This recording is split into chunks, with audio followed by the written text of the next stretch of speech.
sekarang kalian pasti kaget karena kita nggak ngomongin film horor.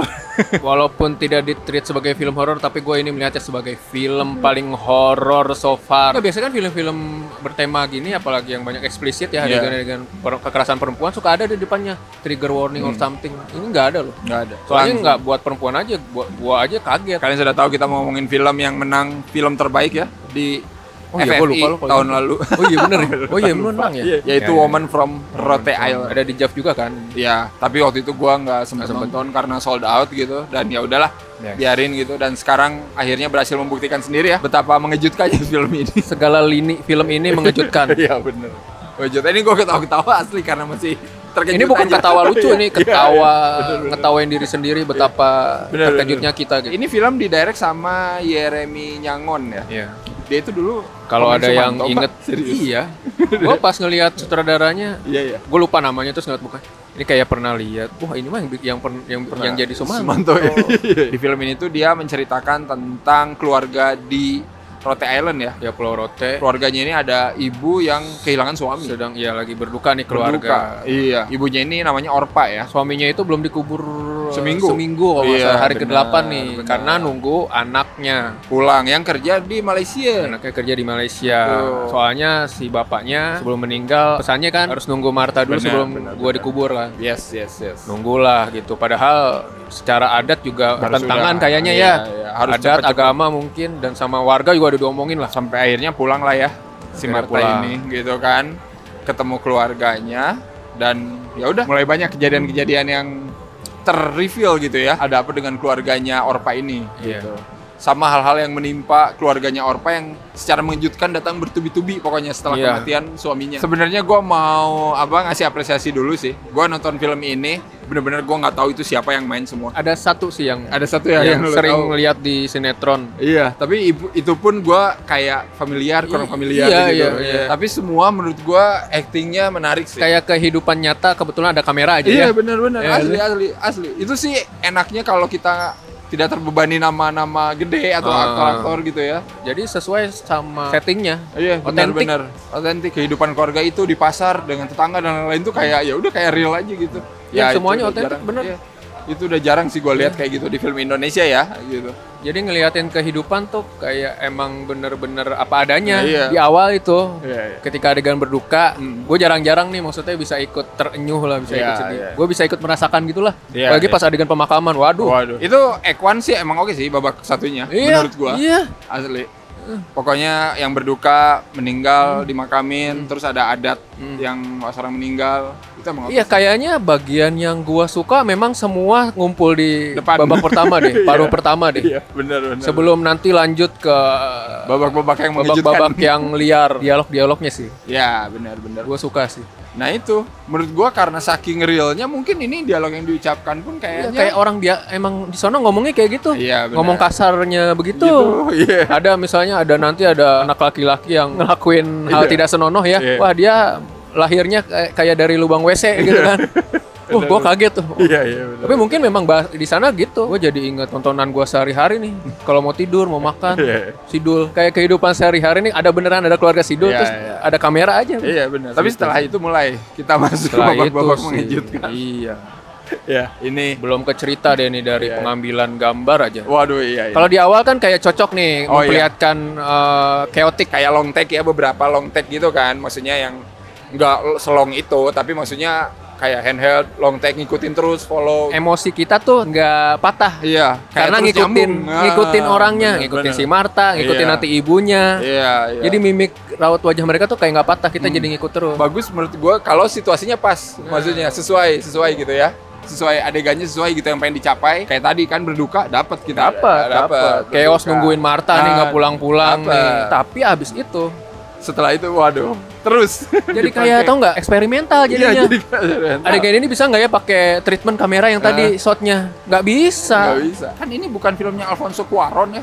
Terus gini karena dia konsepnya gitu kan filmnya gitu. Terkonsep kalau ini kan kagak anjing maksudnya nggak semua konsepnya digituin gitu. Jadi menurut gua ada detail-detail yang kayaknya bisa lebih nendang itu kalau dapat shot sendiri tapi di sini enggak gitu. Kayak lepas aja gitu, jadi kayak kita nggak tahu ini siapa, dia kenapa, terus dia megang apa, tuh kita nggak kerasa gitu karena shotnya begitu. semua follow nggak putus gitu. Tapi tadi ngomong-ngomong Alfonso Cuarón ada sih yang nyambung ke dalam, dilempar kayaknya. Iya. Soalnya tadi pas nyampe ke dalam rumah kayak Getar. pasti lo ngerasain deh. Iya, sama. Ya tapi maksud gua ya kayak gitu jadinya. Karena nggak semua harus kayak gitu treatmentnya, bro. Nggak cocok aja menurut gua. Dan kamera ini seliar ceritanya ternyata. Setelah kedatangan Martha ini ya, gua pikir film ini bakal mengeksplor apa yang terjadi gitu kan sama Martha. Soalnya dan trauma yang dialamin gitu kan. Karena di sini dilihatin Martanya emang mengalami trauma dari awal, dari ketemu jenazah bapaknya dia udah aneh tuh. Udah aneh. Wah, ini nggak beres nih pasti. Biasanya kan kalau di film horor pasti kesurupan nih, ketempelan nih. Bener. Kita udah bisa ngebaca gitu. Udah bisa. Kan setiap dia kumat, nyebut-nyebut datu dan lain-lain lah. Kita udah tahu lah.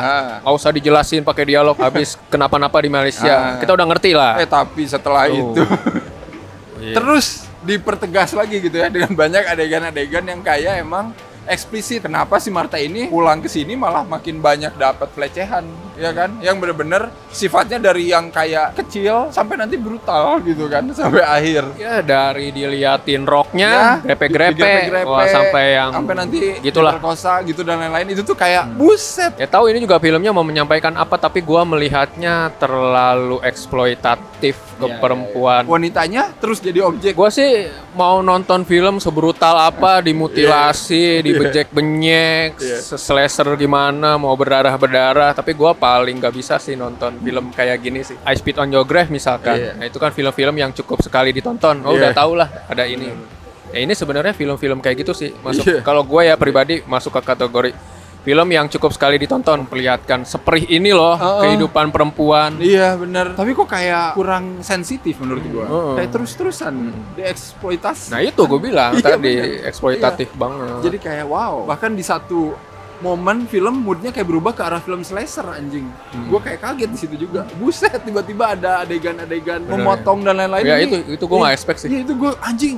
Kok gini ya tiba-tiba asli itu gue kaget sih. Belum lagi scoringnya kayak film-film slasher tahun 80-an. Gue ngerasanya kayak ini sih film-filmnya Romero sih. Iya anjing maksud gue ini. Apakah memang referensinya film-film Romero yang suka satir? Iya. Jadi pakai musik kayak Night of Living Dead. Iya benar. Dan gue ngerasa emang penulisannya setelah babak 2 itu ya emang aneh. Ceritanya itu udah kayak tidak kejahit dengan utuh lagi gitu ya. Karena tadi kesananya jadi kayak sketsa-sketsa aja menurut gue. Jadi kayak momen-momen aja, gak ada jahitan yang rapi. Apalagi gitu. Nanti timelinenya lompat-lompat kan? Iya benar. Tiba-tiba nanti 9 bulan kemudian. 40 hari setelah karena gue jadi nggak suka sama filmnya. Di tengah-tengah itu jadi kayak jadi kayak menjauh gitu loh. Benar.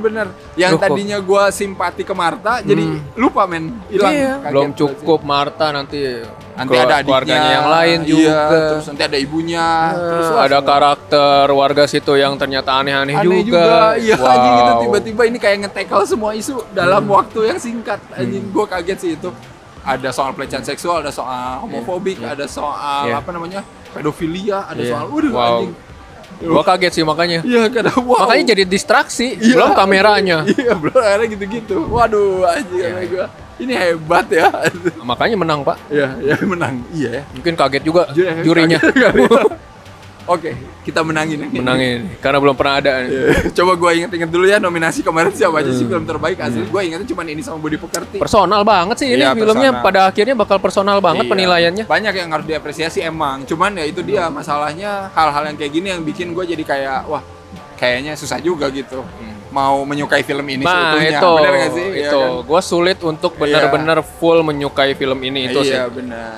Pada akhirnya. Kalian nonton aja lah, karena kan mumpung masih main di bioskop ya. Baru. Ya ini film yang kayaknya nggak tahu ya. Layarnya nggak banyak. Layarnya nggak banyak dan mungkin umurnya juga nggak panjang. Jadi silakan kalau tetap penasaran mau wajib nonton silakan. Tapi nanti habis itu silakan diskusi di kolom komen ya. Karena kita juga pengen tahu menurut kalian gimana. Jangan marah-marah tapi ya di Twitter. Emang ada yang marah-marah? Enggak, biasalah. Orang-orang suka marah-marah sekarang dikit-dikit. Kalau nggak suka kritik, kita harus kasih skor dulu Pak. Berapa nih untuk Woman from Rote Island?